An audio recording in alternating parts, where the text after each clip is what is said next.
اعوذ باللہ من الشیطان الرجیم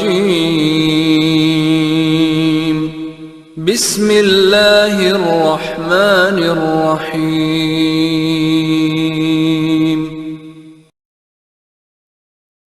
والصلاة والسلام على من لا نبي بعده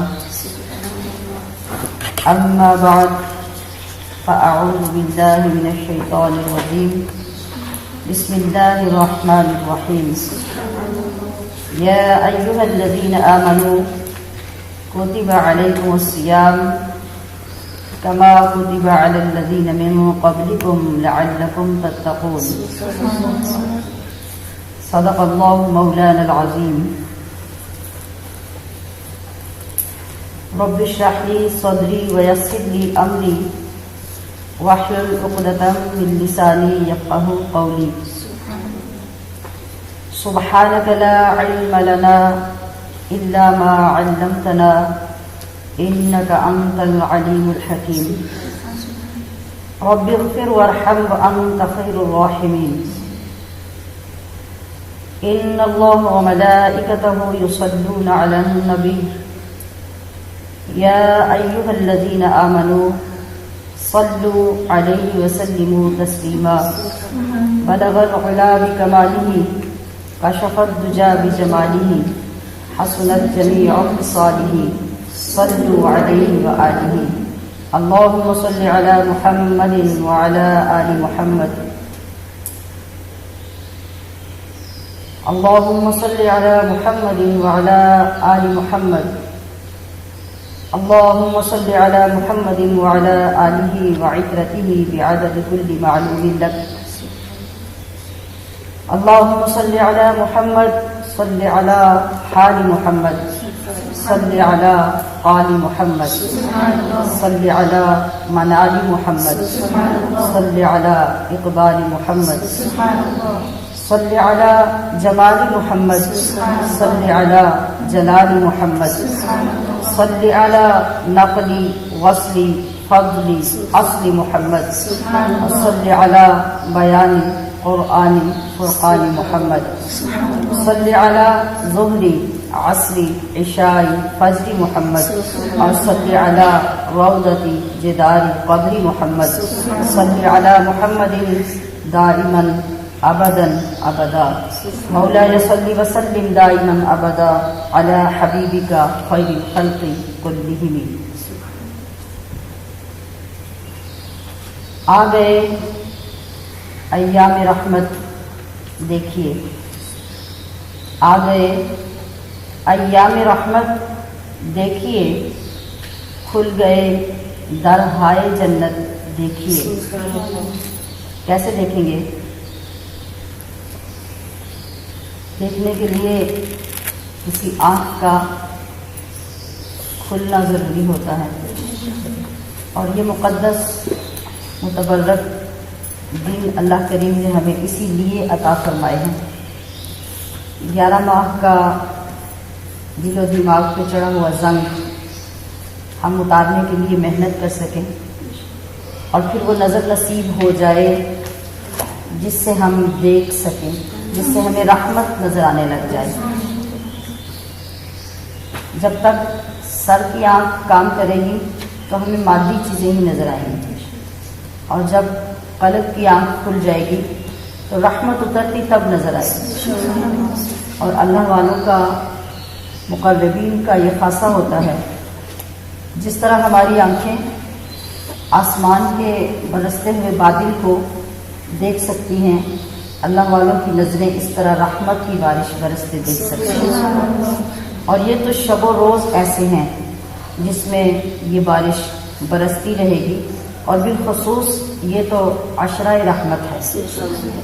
تو یہاں کسی بھی گھڑی رحمت کا نزول کیسے رکے گا؟ تو دعا کرتے ہیں رب ذوالجلال ہمیں وہ آنکھ عطا فرما دے جس سے ہم رحمت کو دیکھ سکیں. آ گئے ایام رحمت دیکھیے، کھل گئے درہائے جنت. حدیث پاک کا مفہوم ہے کہ جنت کے تمام دروازے کھول دیے جاتے ہیں اور دوزخ کے تمام دروازے بند کر دیے جاتے ہیں. تو کھل گئے درہائے جنت دیکھیے. فرش سے لے کر فراز عرش تک، فرش سے لے کر فراز عرش تک جلوہ گر ہے نور وحدت دیکھیے۔ سال کے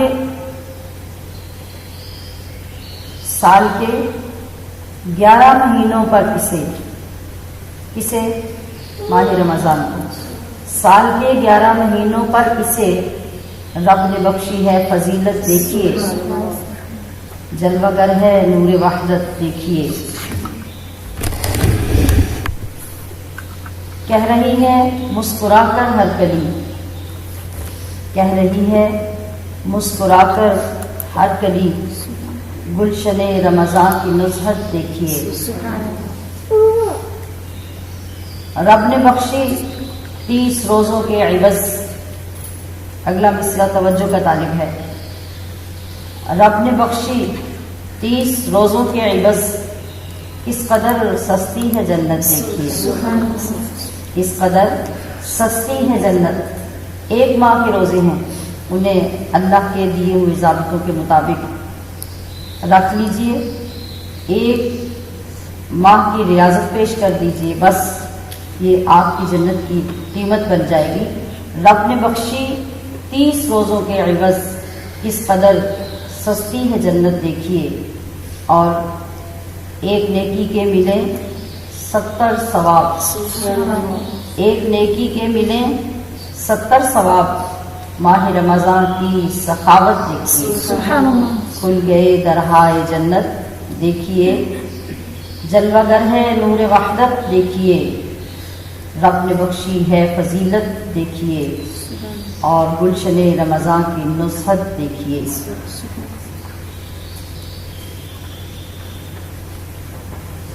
حاضرات محفل اور سامعات گرامی قدر،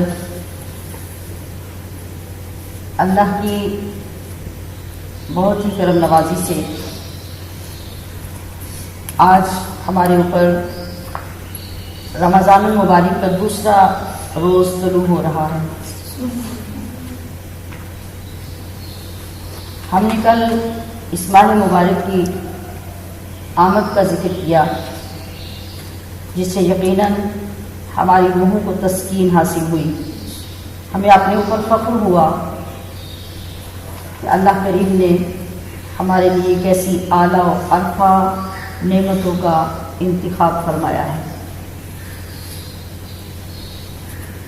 آج اسی موضوع کو آگے بڑھاتے ہوئے ہم نے دوسرے پارے کی اسی آیت کریمہ کو پڑھا جس کو ہم ہر سال پڑھ کر اس کی لذت، اس کی فضیلت حاصل کرتے ہیں، اور یہ اعجاز قرآن کریم ایک طویل عرصے سے ہم ان آیات مقدسات سے فیض حاصل کر رہے ہیں، مگر ہر سال اس کے فیض کا اپنا مقام ہوتا ہے، ایک الگ اینگل ہوتا ہے جس سے اللہ پاک ہمیں اس فیض کی خیرات عطا فرماتا ہے۔ آج پھر اسی کیف و سرور میں کھو کر رب ذوالجلال کے اس خطاب کی طرف متوجہ ہوئیے جو وہ اسپیشلی اپنے حبیب صلی اللہ علیہ وسلم کی امت کے لیے استعمال فرماتا ہے، اور وہ خطاب کیا ہے؟ یا ایھا الذین آمنوا، جو کسی قوم کے لیے استعمال نہیں ہوا، کسی امت کے لیے استعمال نہیں ہوا۔ اللہ تو اپنے انبیاء کی قوموں کو ان کی نسبتوں سے پکارتا رہا، یا ایھا الناس کہہ کر پکارتا رہا، مگر کیا لاڈ ہے، کیا پیار ہے، کیا ادا ہے۔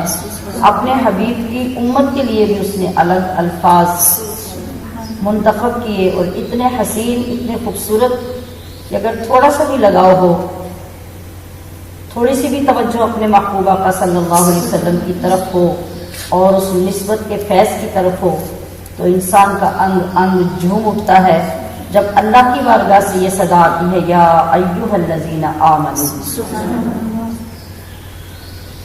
اے ایمان والو، بیان کیا فرما رہا ہے؟ کتبہ علیکم الصیام، تم پر روزے فرض کیے گئے۔ ہر حصے کو توجہ سے سماعت فرماتے جائیے تاکہ آپ اس سے مکمل طور پہ لطف حاصل کر سکیں اور اس کی گہرائی کو پہنچ سکیں۔ کتب علیکم الصیام، تم پر روزے فرض کیے گئے۔ کما کتب علی الذین من قبلکم، گھبرانا نہیں، پریشان نہیں ہونا اور یہ نہیں سمجھنا کہ یہ کوئی نئی چیز ہم نے نازل کر دی۔ کما کتب علی الذین من قبلکم، تم سے پہلے ساری امتیں گزری ہیں، ان سب پر بھی میں روزے فرض کرتا رہا۔ لعلکم تتقون، کس لیے؟ تاکہ تم متقی پرہیزگار بن جاؤ۔ اس آیت کریمہ کی روشنی میں ہم دیکھیں تو آج ہم اس آیت میں سے لفظ صوم پر بات کریں گے، جس کا معنی ہم روزے سے کرتے ہیں۔ صوم کی جمع ہی الصیام ہے۔ صوم جسے ہم روزہ کہتے ہیں، اس کا معنی کیا ہے، اس کا مطلب کیا ہے، اور یہ اللہ کریم نے کس لیے ہمارے اوپر نازل فرمائے، اور یہ انداز جو اس کریم رب نے اختیار فرمایا یہ کیوں فرمایا۔ آئیے دیکھتے ہیں کہ اللہ تبارک و تعالی یہ فرما رہا ہے، یا ایھا الذین آمنوا، اے ایمان والو۔ یہ کیا ہے؟ یہ خطاب ہے۔ کتب علیکم الصیام، یہ کیا ہے؟ یہ حکم ہے۔ کما کتب علی الذین من قبلکم، یہ اس حکم کی وضاحت ہے۔ اور لعلکم تتقون، یہ اس ساری آیت، کتاب، حکم، وضاحت حکم کا مقصود ہے۔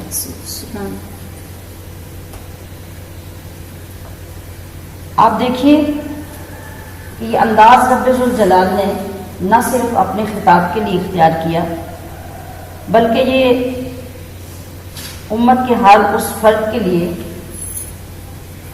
جو کسی نہ کسی حیثیت سے دوسروں کا سربراہ ہوتا ہے، سرپرست ہوتا ہے، کچھ لوگ اس کے زیر نگرانی ہوتے ہیں، ان کے لیے رب ذوالجلال نے خوبصورت قرینہ عطا فرمایا۔ جس وقت اللہ تعالیٰ اس طرح خطاب فرماتا ہے تو اس انداز کا مطلب یہ ہوتا ہے کہ حکم دینے سے پہلے وہ اپنی کمال شان محبت سے زمین کو ہموار فرماتا ہے۔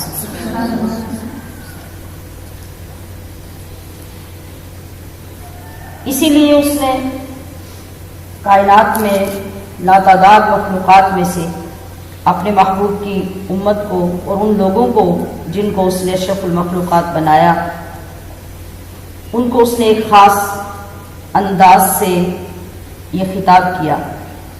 وہ چاہتا ہے کہ ہماری موت اور زندگی، ہمارا کردار اور گفتار، ہمارے افکار و خیالات، ہمارے اعضاء و جوارح، سب کے سب دائمی طور پر غلاموں کی طرح اس بارگاہ میں جکڑے ہوئے رہیں، اور ہمارے دل اس طرح اس کی محبت سے وابستہ ہو جائیں کہ وہ کہیں آگے پیچھے مشغول ہونے کے لیے سوچے بھی نہ۔ اس لیے اللہ کریم پہلے ہی اتنے پیار اور اتنی محبت سے خطاب فرماتا ہے کہ کسی دوسری طرف پھرنے کی کوئی گنجائش ہی باقی نہ رہے۔ آپ سمجھتے ہیں کہ روزہ رکھنا نفس پر کتنا بھاری ہے؟ نفس کے لیے کتنا مشکل ہے. اور ہم یہ بھی دیکھتے ہیں کہ عموماً یہ انداز ہوتا ہے کہ جب ہم کسی سے کوئی مشکل کام کروانا چاہتے ہیں تو کیا کرتے ہیں؟ کیا کرتے ہیں؟ اس کو محبت میں ڈوبے ہوئے الفاظ کے حصار میں لے لیتے ہیں. ان الفاظ کا وہ نشہ طاری ہو جاتا ہے، اس کی لذت سے وہ اس طرح لطف اندوز ہونے لگ جاتا ہے کہ اسے یہ احساس ہی ختم ہو جاتا ہے کہ میں کتنا مشکل کام کرنے جا رہا ہوں. یہ کمال ہے. اور یہی محبت کا انداز دنیا میں بھی آج تک چل رہا ہے. آپ وہ کام جو سوچ سے باہر ہوتا ہے، عقل جس کو تسلیم نہیں کرتی، آپ خود بھی جب نارمل ہو کے سوچتے ہیں تو آپ کو خود اپنے اوپر حیرانگی ہوتی ہے، مگر آپ وہ کام کر چکے ہوتے ہیں. کیوں؟ آپ کسی نہ کسی کی محبت میں اتنے کھو چکے ہوتے ہیں، گم ہو چکے ہوتے ہیں کہ آپ کو یہ احساس ہی نہیں ہوتا کہ میں نے کیا کر دیا. تو اللہ تبارک و تعالیٰ نے جتنے خوبصورت، کاش کہ ہماری زبان عربی ہوتی تو ہم اس سے صحیح معنوں میں وہ لذت حاصل کر سکتے کہ اس کتاب کے اندر لذت کتنی ہے، اس کے اندر پیار کتنا ہے، اس میں شفقت کتنی ہے. ایک ٹھاٹھے مارتا سمندر ہے محبت کا جو اللہ پاک لٹا رہا ہے اپنے بندوں کے اوپر. یا ایھا الذین آمنوا کہہ کر. یہ اسپیشل کتاب ہے پوری کائنات میں سے امت محمدیہ کی جو کسی کو نصیب نہیں ہوا. تو وہ ایسے کیوں کر رہا ہے؟ وہ اس لیے کر رہا ہے کہ میرے محبت بھرے ان الفاظ میں جو ڈوب جائے گا، لاکھ نفس ہاتھ پیر مارتا رہے، لاکھ نفس انکار کرتا رہے، وہ بندہ کود پڑے گا اس محبت کے دریا میں اور وہ کرنے سے پیچھے نہیں رہے گا. اس لیے میری محبت کے اندر کشش اور اٹریکشن اتنی ہوگی کہ وہ کیے بغیر رہ ہی نہیں سکے گا. اور یہی وجہ ہے کہ آج ہم دیکھتے ہیں کہ جنہیں اللہ کی محبت کا ایک ذرہ بھی نصیب ہو گیا، وہ 70 80 سال کے لوگ جو ہیں، 100 سال کے لوگ آج آپ کو روزے سے نظر آئیں گے. سخت گرمی کے موسم بھی گزرے تو ان کو آپ نے بے روزہ نہیں دیکھا ہوگا، مگر جن کو وہ ذرہ نصیب نہیں ہوا وہ آج جوان ہیں، صحت مند ہیں، ٹھیک ٹھاک ہیں، مگر ان کا نفس ان کے اوپر حاوی ہے اور وہ انہیں روزے کے لیے کبھی تیار نہیں ہونے دیتا. بلا عذر وہ روزے چھوڑے پھر رہے ہوتے ہیں، سرے عام پھر رہے ہوتے ہیں. تو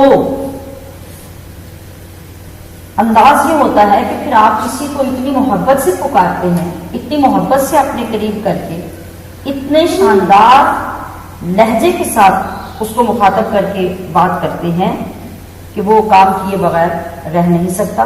اب یہی وجہ ہے کہ اللہ کریم نے بھی اپنے محبوب کی امت کو اسی پیار سے، اسی محبت سے پکارا، بلایا، اپنی رحمت کے قریب کیا.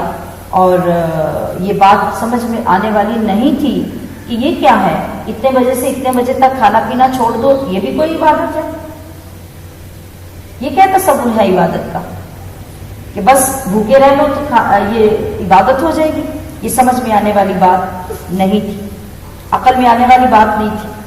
اس لیے اللہ کریم نے ہماری ہمتوں کو بڑھاتے ہوئے یہ انداز اختیار کیا کہ جو مومن ہوتا ہے، جو میرے محبوب کا غلام ہوتا ہے، وہ عقل کا غلام نہیں ہوتا، وہ عقل کا غلام نہیں ہوتا کہ بات عقل میں آئے گی تو وہ مانے گا، عقل میں نہیں آئے گی تو وہ نہیں مانے گا. بلکہ مقصود کیا تھا؟ مقصود یہ تھا کہ جہاں پر عقل کی پرواز ختم ہو جاتی ہے وہاں پہ محبت کے جذبے شروع ہوتے ہیں. تو پھر اللہ کریم نے یہ باور کروانا چاہا کہ جو میرے محبوب کی امت ہے، جو میرے محبوب کے غلام ہیں، ان کا انداز یہ ہوگا، ان کے عمل کا جذبہ یہ ہوگا، ان کے حکم کی بجا آوری کا جذبہ یہ ہوگا کہ وہ کبھی نہیں سوچیں گے کہ یا اللہ یہ تم نے کیا بھیج دیا، اس کے پیچھے کیا فلسفہ ہے اور یہ ہم سے کیوں کروانا چاہتا ہے. بلکہ جب بھی میری طرف سے یہ خطاب آئے گا تو وہ مچلیں گے، وہ تڑپیں گے اور حکم سننے کے لیے بے قرار ہو جائیں گے اور یہی صدا دیں گے کہ سر تسلیم خم ہے جو مزاج یاد میں آئے. کیوں؟ کہ جو مومن ہوتا ہے، مومن کی شان یہ ہوتی ہے کہ والذین آمنوا اشد حبا للہ، سبحان اللہ، کہ وہ تمام تر محبتیں دنیا میں جس طرح کی بھی محبتیں ہوں، ان سب سے زیادہ اور شدید محبت جو اس کو ہوتی ہے وہ اپنے اللہ سے ہوتی ہے۔ تو جب عام محبت والا وہ کچھ کر لیتا ہے جو عام بندہ نہیں کر سکتا، تو پھر جو سخت ترین محبت والا ہوگا، یہ سوچنے کی بات ہے کہ وہ کیا نہیں کرے گا۔ وہ محبت جو سخت ترین محبت ہوتی ہے، اشد حبا للہ، شدید سے اشد پہ آ جاتی ہے جب، تو وہ عشق میں تبدیل ہونے لگ جاتی ہے، اور جب عشق میں تبدیل ہونے لگتی ہے تو پھر مقام کیا آتا ہے کہ ناک کو گلزار کر دیتا ہے عشق، ناک کو گلزار کر دیتا ہے عشق، اور دار کو دلدار کر دیتا ہے عشق۔ تو رب ذوالجلال نے کیا فرمایا؟ کتب علیکم الصیام۔ میں نے عرض کیا کہ الصیام صوم کی جمع ہے، اور صوم کا لغوی معنی ہوتا ہے کسی چیز سے باز رہنا یا رک جانا، یعنی الامساک، امساک رک جانا۔ شریعت کی اصطلاح میں اس رکنے کا کیا مطلب ہے؟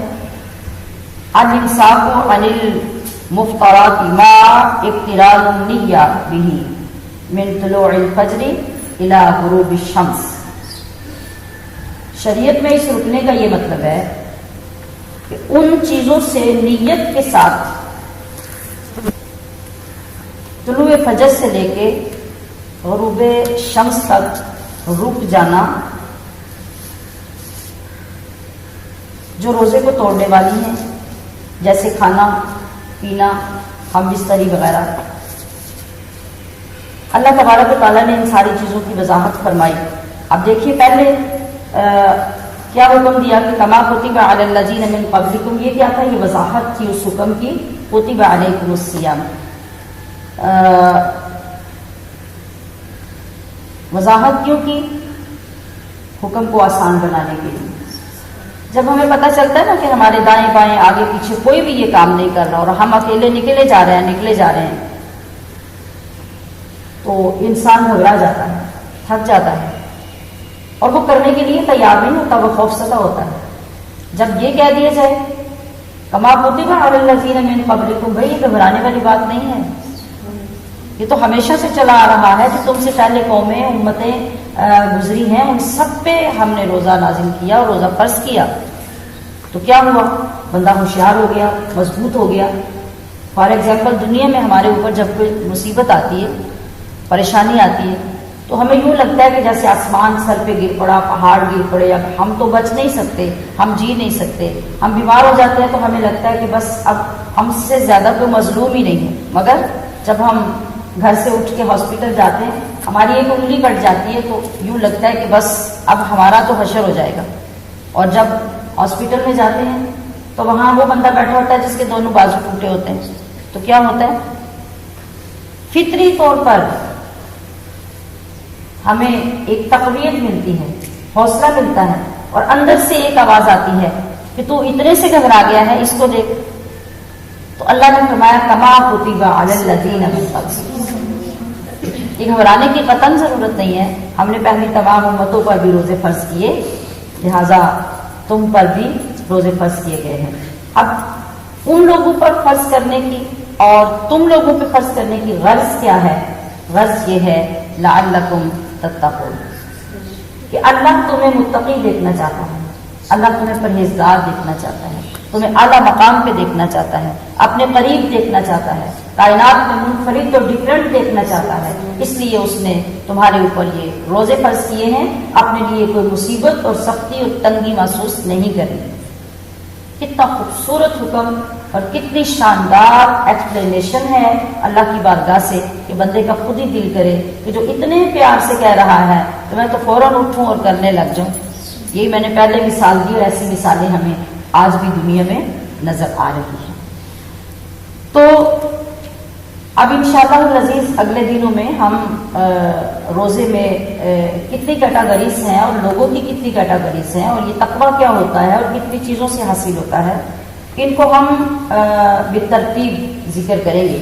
آج ہم جس چیز کو بیان کر رہے ہیں وہ یہ ہے کہ اس ماہ مبارک میں ہمارے اوپر روزہ فرض ہے اور ہم نے اس کو کتنے اہتمام سے رکھنا ہے۔ کیوں کہ اس ماہ مبارک کی جو روح ہے وہ روزہ ہے، تو ہمارا روزہ پہلے ہی دنوں میں یعنی ابتدائی دنوں میں مضبوط ہو جائے، اچھا ہو جائے، خوبصورت ہو جائے، تو ہمیں امید لگ جائے گی کہ پہلا عشرہ ختم ہونے تک ہماری بھی بات بننے والی ہے انشاءاللہ العزیز۔ تو معلوم ہوا کہ رمضان المبارک اللہ تعالیٰ کا اپنے بندوں کے لیے ایک خاص انعام ہے۔ یہ اسلامی سال کے مہینوں میں انتہائی اہم اور انتہائی مبارک مہینہ ہے۔ جس طرح سے کل ہم نے یہ بات کی تھی کہ رمضان گناہوں کو جلا دیتا ہے، اس کا معنی یہ ہے جب گناہوں کو جلائے گا تو اس کے اگینسٹ کیا ہوگا؟ نیکیوں کو بڑھائے گا۔ جیسا کہ نفل کے اجر میں فرض کا اجر اور فرض کے اجر میں 70 فرضوں کا اجر دلائے گا۔ تو اس سے ہوتا کیا ہے؟ اس سے مسلمان کی شخصیت نکھرتی ہے، کردار نکھرتا ہے، روح کو شادابی اور تازگی نصیب ہوتی ہے، ارادوں کے اندر استحکام اور مضبوطی پیدا ہوتی ہے، اور دوام یعنی ہمیشگی نصیب ہوتی ہے کہ ہم پھر نیکی کے اوپر جم جاتے ہیں، آسانی سے پھر ہمیں کوئی نیکی سے ڈگمگا نہیں سکتا۔ جب یہ ڈوز ملتی ہے، جب یہ تربیت ملتی ہے، جب یہ ایک پیریڈ ملتا ہے، تو منشا ہی یہ ہے کہ اس کے اندر انسان تربیت حاصل کرے، سیکھے، اور جو سیکھا ہوا انسان ہوتا ہے، جو تربیت یافتہ ہوتا ہے، وہ غیر تربیت یافتہ کی نسبت زیادہ مضبوط ہوتا ہے۔ اس کے اندر علم بھی ہوتا ہے، تربیت بھی ہوتی ہے، عمل بھی ہوتا ہے، اور وہ جلدی کسی کے ہاتھ میں نہیں آتا، اس کے پاس بہت سے گر اور بہت سے طریقے آ جاتے ہیں۔ تو اسی طرح جو شخص اس کے واسطے سے اللہ کے قریب ہو جاتا ہے تو اللہ اسے اپنا وہ قرب نصیب کر دیتا ہے، جس سے اس کو تزکیہ نفس نصیب ہو جاتا ہے۔ اور نہ صرف یہ کہ انسان خود طہارت حاصل کر لیتا ہے، پاکیزگی حاصل کر لیتا ہے، بلکہ رمضان المبارک کے وسیلے سے انسان اس قابل بھی ہو جاتا ہے کہ وہ خود طہارت اور پاکیزگی کی خیرات لوگوں میں بانٹنے لگ جاتا ہے۔ رحمتیں اور برکات اللہ کے بارگاہ سے اس ماہ مبارک میں لوگوں پر لٹائی جاتی ہیں۔ معاشرے میں صلہ رحمی عام ہوتی ہے، مساوات کے مشاہدے ہوتے ہیں، اس کی راہیں کھلتی ہیں، ظلم و عدوان کی طغیانی کا راستہ رمضان المبارک کی وجہ سے رکتا ہے۔ یہ مہینہ محبتوں کو پھیلاتا ہے اور نفرتوں قدورتوں کو دور کرتا ہے۔ اس ماہ نور و سرور میں جنت کو مومنین کے لیے آراستہ و پیراستہ کر دیا جاتا ہے اور جہنم کے دروازے بند کر دیے جاتے ہیں۔ پھر کیا ہوتا ہے؟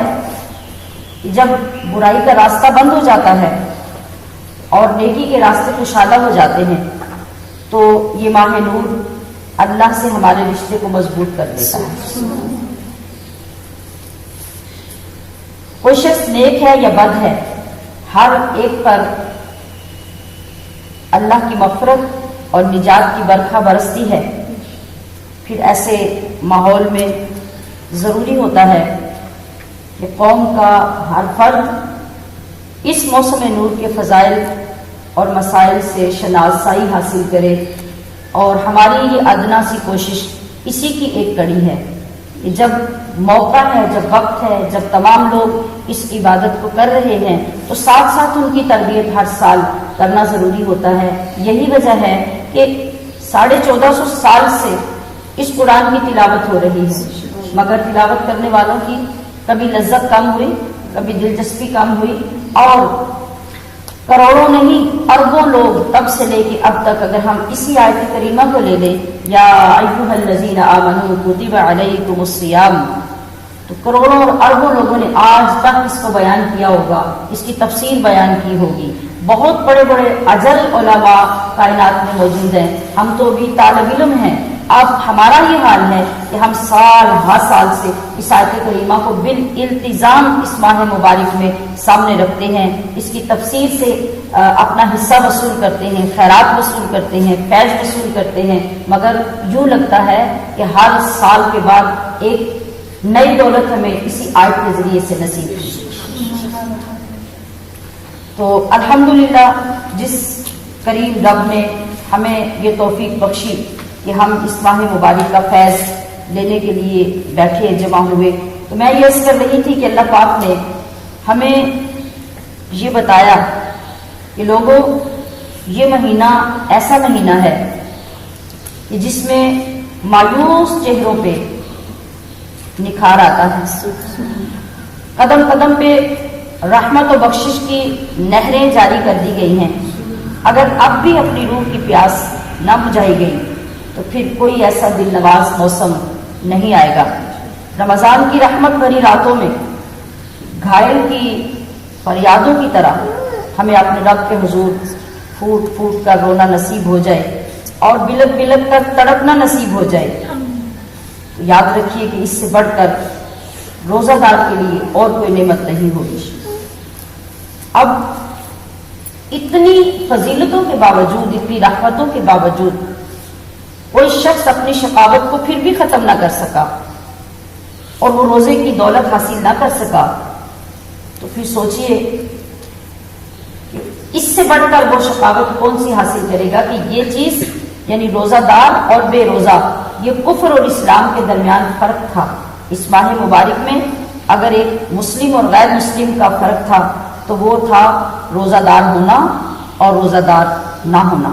تو جس شخص نے امتیاز کی اس ظاہری دیوار کو بھی توڑ دیا، پھر اس نے اس ماہ مبارک کی سہانی راتوں اور دلکش سویروں سے کیا حاصل کیا؟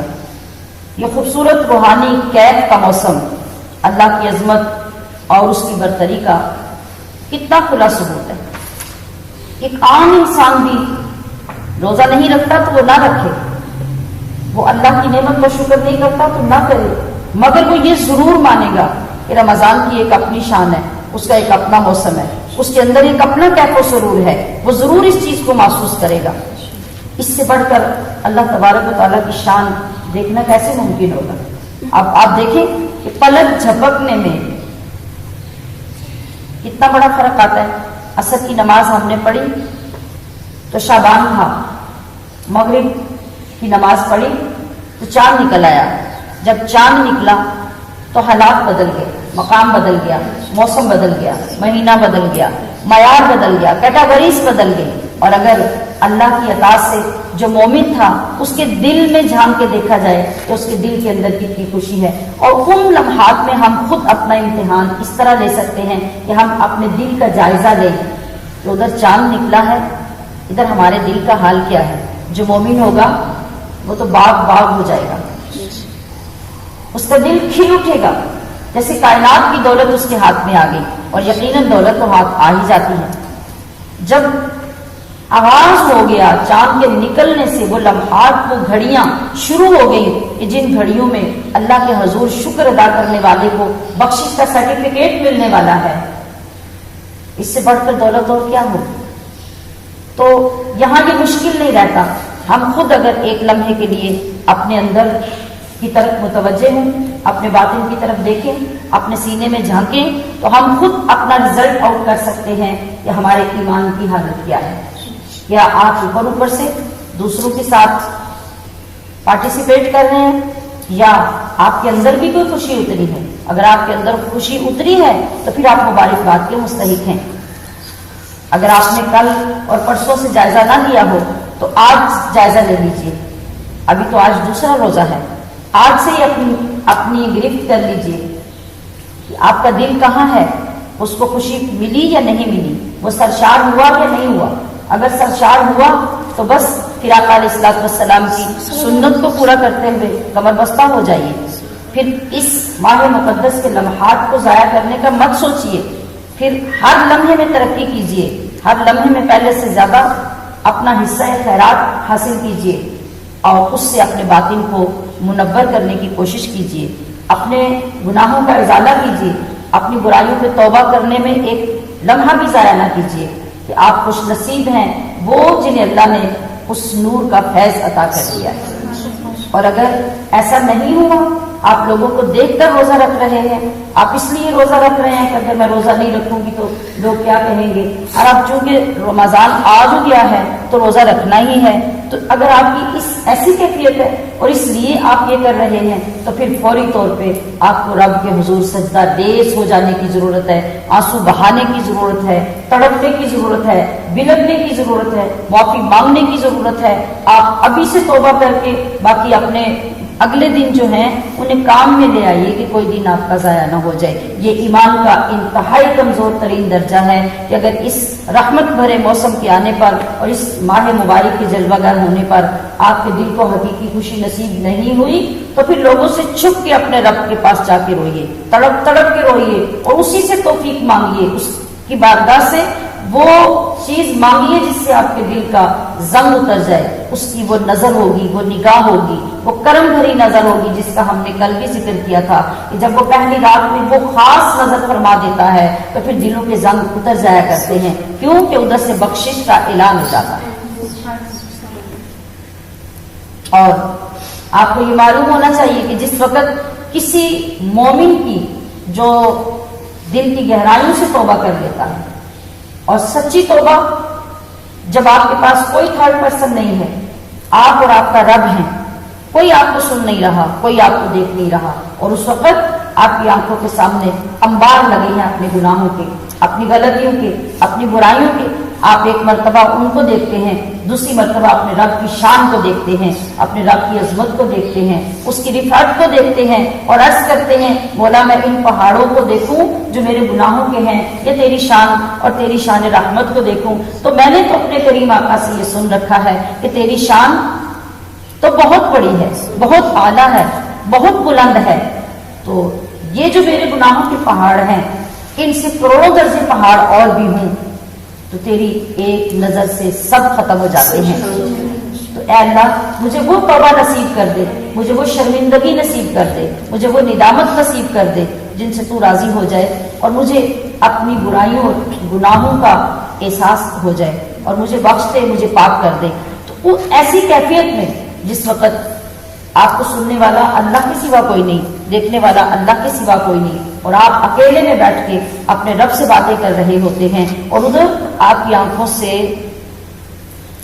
آنسو بہنے کے لیے تیار ہوتے ہیں، تو اللہ کریم فرماتا ہے کہ میرے بندے کی آنکھ سے وہ آنسو جو ابھی پلک سے بھی نیچے نہیں ڈھلکتا، بس وہ نمودار ہو جاتا ہے، تو میں اعلان کر دیتا ہوں، آسمانوں پہ اعلان ہو جاتا ہے کہ میں نے اس بندے کی توبہ قبول کر لی۔ ایک روایت میں ہے کہ فرشتے اس کیفیت کو دیکھ کے اللہ کے حضور میں حاضر ہوتے ہیں اور عرض کرتے ہیں مولا تیرا بندہ کتنا تڑپ رہا ہے، تیرا بندہ کیسے بے قابو ہو کے رو رہا ہے، وہ اپنے گناہوں سے توبہ کر رہا ہے، وہ شرمسار ہو گیا ہے، تو اے اللہ تو اس کو بخش دے۔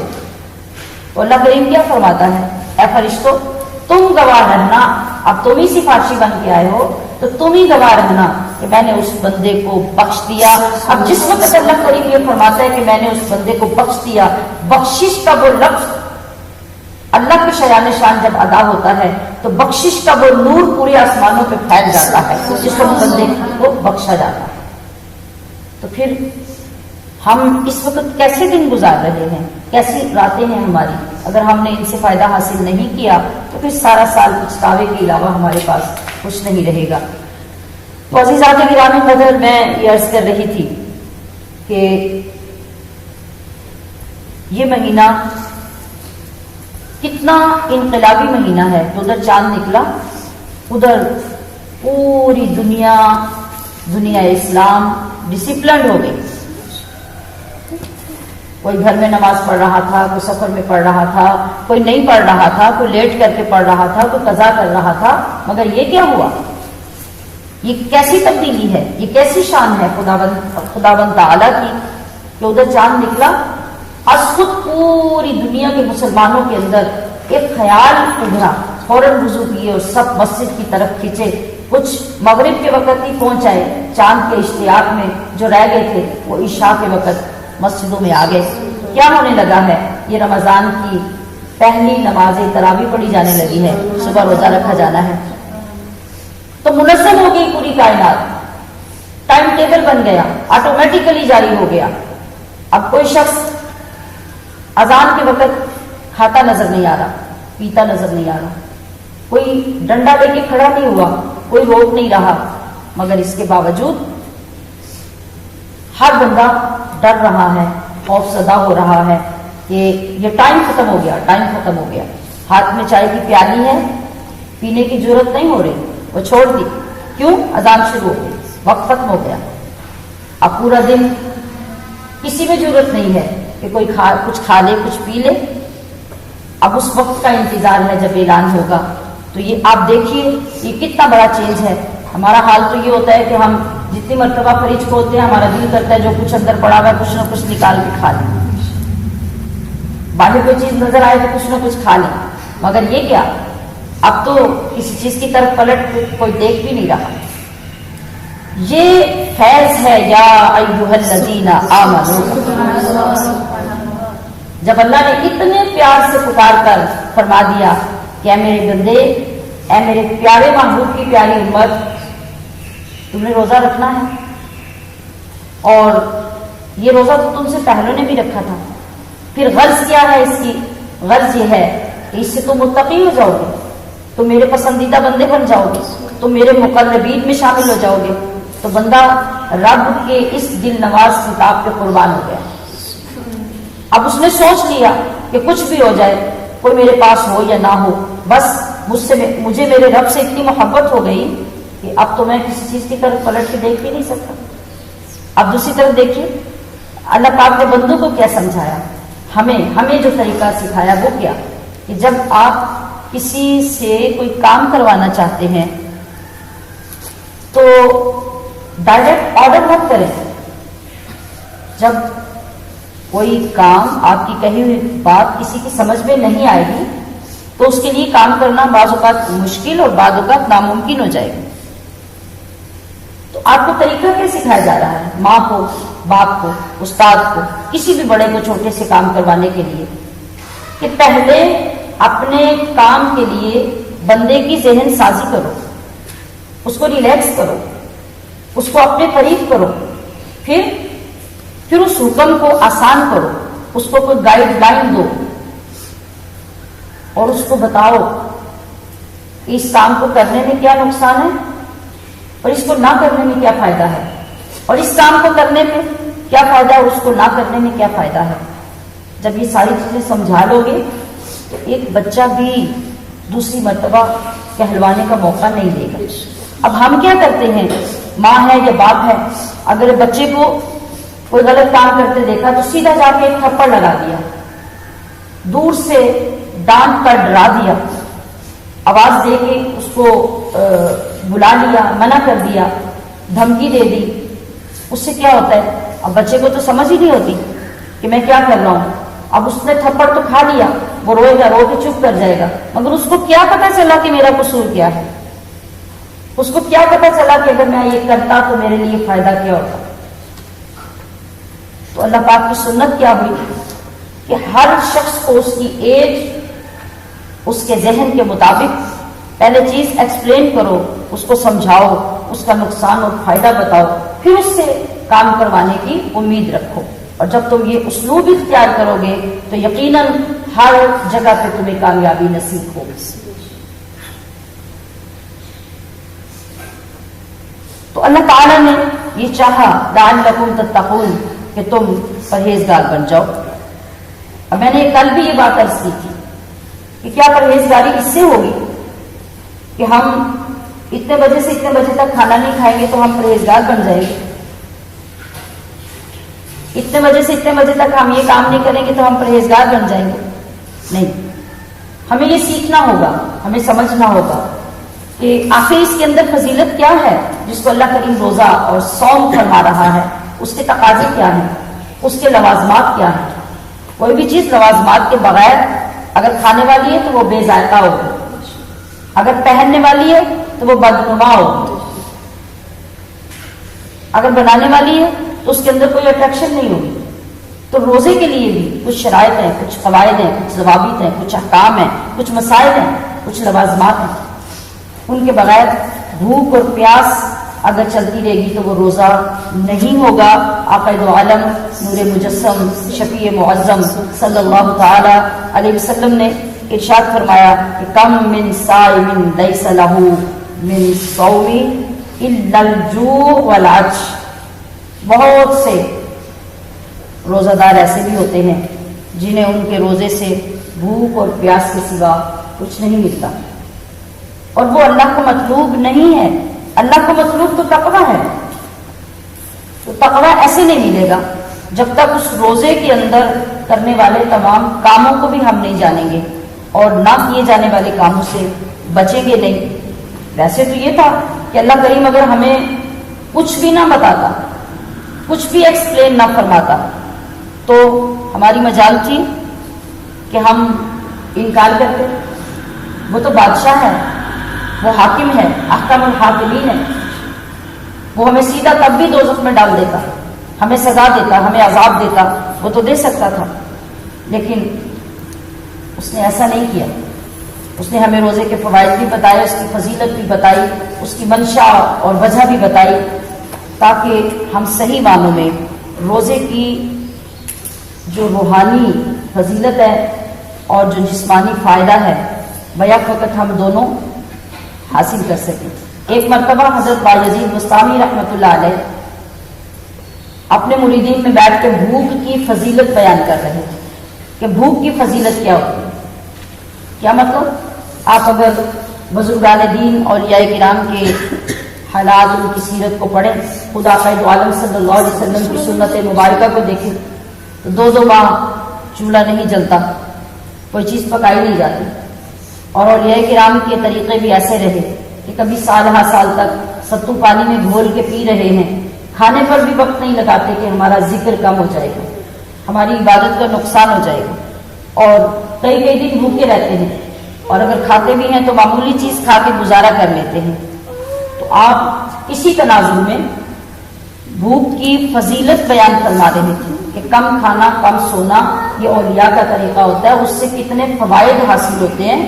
انسان جتنا کم کھاتا ہے اتنی اس کی روح کو طاقت زیادہ ملتی ہے، اس کو بیداری زیادہ نصیب ہوتی ہے، ریاضت کی توفیق زیادہ ملتی ہے. اور یہی وہ چیزیں ہیں جن کے نتیجے میں رب ذوالجلال کا قرب نصیب ہوتا ہے اور اس کی روحانی منزلیں طے ہوتی ہیں، اس کو ولایت ملتی ہے. تو آپ یہ فضیلت جب بیان کر رہے تھے تو کسی نے سوال کیا کہ حضرت کیا بھوک کی بھی کوئی فضیلت ہوتی ہے؟ بھوک کی بھی کوئی فضیلت ہوتی ہے؟ تو آپ نے فرمایا ہاں، اگر بھوک کی کوئی فضیلت نہ ہوتی تو فرعون کبھی خدائی کا دعویٰ نہ کرتا. فرعون کبھی خدائی کا کیا مطلب؟ کہ زیادہ کھانا، زیادہ آسودگی اور آسائش جو ہے وہ بندے کو گمراہ کر دیتی ہے، اس کو کفر تک پہنچا دیتی ہے. آج ہماری جو بیماریاں ہیں، کبھی لا علاج بیماریاں، تو کبھی صبح کے وقت ایک بیماری، دوپہر میں دوسری، شام میں تیسری، یہ سب کیا ہے؟ یہ بسیار خوری اور اوور ایٹنگ کی وجہ سے، بے تحاشا کھانا اور غیر معیاری چیزیں کھانا، اور وہ چیزیں کھانا جن کی ہمارے بدن کو ضرورت نہیں، بس ہماری زبان کا چسکا ہے. ان چیزوں نے ہمیں بیمار کیا. تو اللہ تبارک و تعالیٰ اگر یہ کچھ بھی بیان نہ فرماتا تو ہمیں تو بولنے کا پھر بھی حق نہیں تھا. مگر آپ دیکھیں نا، بندہ کون ہوتا ہے؟ بندہ غلام ہوتا ہے. اور اللہ کون ہے؟ اللہ مالک ہے. تو مالک اور غلام کا کیا تعلق ہوتا ہے؟ وہ بلا وجہ سال ہر سال تک تمہیں الٹا لٹکا دے تو غلام تو کچھ بھی نہیں کر سکتا. ایک بندے کا غلام، تو اللہ کا غلام کیا کر سکتا ہے؟ مگر وہ مالک جو ہوتے ہیں وہ دنیا کے مالک ہوتے ہیں. ہمارا رب تو کریم ہے، ہمارا رب تو کریم ہے. تو وہ مالک کو خالق قادر ہونے کے باوجود اتنا مہربان ہے، اتنا کریم ہے اور اتنا پیار کرتا ہے اپنے بندے سے کہ وہ ساتھ ساتھ بتاتا جاتا ہے کیا بندے کسی جگہ پہ گھبرانا مت، کسی تکلیف کو دیکھ کر یا اس کی ابتدائی شکل کو دیکھ کر پریشان نہ ہو جانا، صبر کا دامن نہ چھوڑنا، میرے اس فرمان پر یقین رکھنا کہ لا یکلف اللہ نفسا الا وسعها، کبھی بھی تمہارے اوپر اتنا بوجھ نہیں ڈالوں گا جو تم سے برداشت نہ ہو سکے۔ اور پھر اس پر کرم یہ کہ ہمیں روزہ بھی عطا فرمایا، اور پچھلی کسی امت کے لیے یہ تخفیف نہیں تھی کہ اگر کوئی عبادت میں، کسی کام میں، کسی ذمہ داری میں بھول جائے تو اس کو معافی ہوتی، لیکن قربان جائیں آقا صلی اللہ علیہ وسلم کی نسبت عظیمہ پر آپ نے فرمایا کہ رفع الخطا والنسیان من امتی او کما قال، آپ نے فرمایا کہ میری امت سے بھولنے کو اور چوک جانے کو معاف کر دیا گیا، اس کا گناہ، اس کا بوجھ اٹھا دیا گیا۔ اگر بھول کر کوئی کام ایسا ہو جاتا ہے جو تمہیں بالکل بھی یاد نہیں تو اس کا مواخذہ نہیں ہوگا۔ کیا مطلب؟ آپ نے روزہ رکھا ہے، آپ کو یاد نہیں رہا، آپ ایک جگہ پہ بیٹھتے ہیں، جا کے پورا گلاس پانی پی لیتے ہیں، پھر کھانا کھا لیتے ہیں اور آپ کو یاد ہی نہیں کہ میرا روزہ تھا، اور کھانا کھانے کے بعد، پانی پینے کے بعد آپ کو یاد آیا کہ میں تو روزہ دار تھی اور میں نے یہ کیا کیا۔ آپ دیکھیے اللہ کے کرم کی بہار اور اس کے مقام کی انتہا دیکھیے کہ اللہ فرماتا ہے کہ بندے کوئی بات نہیں، چھوڑو، تمہیں یاد نہیں رہا تھا تو یہ میری طرف سے تمہاری دعوت ہے۔ کس کا اتنا کریم مالک ہوگا، اتنا کریم آقا ہوگا جتنا کریم ہمارا رب ہے، ہمارا اللہ ہے۔ اب اس کے باوجود بھی ہم ان چیزوں کو اس طرح ادا کرنے کے لیے تیار نہیں ہوتے اور یہ سمجھتے ہیں کہ ہم نے صرف یہ کر لیا اور پھر ہم نے وہ رات کے وقت اپنی پوری کسر کر دی، جتنا دن کو چھوڑا تھا اس سے ڈبل شام میں کھا لیا تو پھر روحانیت تو نہیں ملے گی۔ کم کھلانے کا مطلب یہ تھا کہ تمہارے روح کو تقویت ملے، اور روح کو تقویت کھانے سے نہیں ملتی، کم کھانے سے ملتی ہے۔ اس کو خالی رکھنے سے اس کو تقویت ملتی ہے، کیونکہ وہ نور سے پیدا کی گئی ہے اور تمہارا جسم مادی ہے، یہ مٹی سے پیدا کیا گیا ہے۔ کھانا اس کی ضرورت ہے اور نہ کھانا اس کی ضرورت ہے، تو تم اپنی روح اور جسم کے ساتھ انصاف ہی نہیں کر سکتے۔ جب تم نہیں کر سکتے تھے تو اللہ پاک نے تمہیں پلان دے دیا کہ اگر اس طرح نہیں تو اس طرح کر لو، مگر ہم جب اس طرح بھی نہیں کر رہے اور اس روزے کے مقصد کو سمجھنے کے لیے بھی ہم کوشش نہیں کر رہے تو پھر عزیزات محترم ہمیں اس کا کما حقہ فائدہ نہیں ہوگا۔ اس کی طرف توجہ آج میں نے اس لیے دلائی کہ آغاز ہی میں ہم ان باتوں کو سوچ لیں، اس ماہ کی ہر گھڑی کی فضیلت سے غافل نہ ہوں اور روزے کے ساتھ گزارے ہوئے ایک لمحے سے فارغ نہ ہوں۔ ہم نے ہمیشہ سے اپنا ایک معمول بنا رکھا ہے، ہماری جو نئی عزیزات شامل ہوئی ہیں ان پروگرامز میں یوٹیوب کے ذریعے سے، وہ تو شاید ان معمولات سے واقف نہ ہوں، مگر ہمارے پرانے جتنے بزرگ بہنیں اور عزیزات اور بچیاں جو سال ہر سال سے ان پروگرامز میں شرکت کر رہی ہیں انہیں معلوم ہے کہ ہم آقا صلی اللہ علیہ وسلم کے فرمان عالی شان کے مطابق ہر عشرے کی دعا کو بکثرت ورد کے طور پہ چلتے پھرتے پڑھتے ہیں اور ہر عشرے کے اختتام پر اسے اللہ کے حبیب صلی اللہ علیہ وسلم کی بارگاہ میں پیش کرتے ہیں۔ تو آج بھی 2 رمضان المبارک ہے۔ میں نے آغاز میں میسج میں بھی تمام گروپس میں گزارش کی تھی کہ محفل کا آغاز ہونے سے پہلے بھی جب بیٹھیں تو بیٹھ کر عشرے کی دعا پڑھیں۔ آپ لوگ ابھی بھی ہر روز محفل میں آغاز میں بعد میں جو ٹائم بچ جائے اس میں اس دعا کو جاری رکھیں تاکہ ہمارا وہ معمول ختم نہ ہو، اور اس کے ذریعے سے آہستہ آہستہ پورا ٹائم وہ ہماری ایک میڈیسن ہے، وہ روحانی میڈیسن جو ہمیں ملتی رہے گی تو ہماری روح مضبوط ہوتی رہے گی، ہمارے قلب کو تقویت ملتی رہے گی اور اس کے فیض سے انشاءاللہ نورانیت ہمارے اندر داخل ہوتی رہے گی۔ اور اس کے بعد جو اگلی امپورٹنٹ بات ہے وہ بھی ہمارے معمول کے مطابق کل کا دن الحمدللہ 3 رمضان المبارک ہے، جو حضرت سیدہ طیبہ طاہرہ نیرہ منورہ حضرت فاطمہ الزہرا سلام اللہ تعالی علیہا کا یوم وفات ہے، اور اس کے لیے بھی ہم ہر سال ایک تو آپ کی پسندیدہ تسبیح فاطمہ رضی اللہ تعالی عنہ، سبحان اللہ، الحمدللہ، اللہ اکبر، یہ بکثرت پڑھنے کی ترغیب دیتے ہیں۔